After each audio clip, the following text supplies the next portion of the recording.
voiceover script, how to set up a margin account on Interactive Brokers. Want to use leverage to boost your trading power?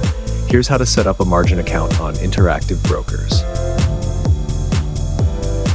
Welcome back to Guide with Samuel. Today I'll show you step-by-step how to enable and use a margin account on Interactive Brokers so you can trade with borrowed funds safely.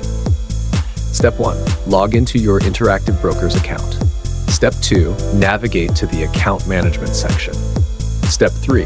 Look for trading permissions or account settings. Step 4.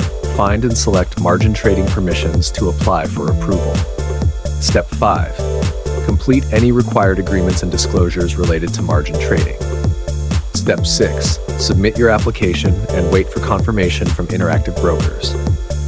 Step 7. Once approved, check your account dashboard to see your margin balance and available leverage. Step 8. Start trading using margin, but always monitor your margin requirements to avoid margin calls. Quick tip: use margin cautiously. Leverage can amplify gains and losses. Found this helpful? Like, subscribe to Guide with Samuel, and comment if you want more trading tips. Thanks for watching.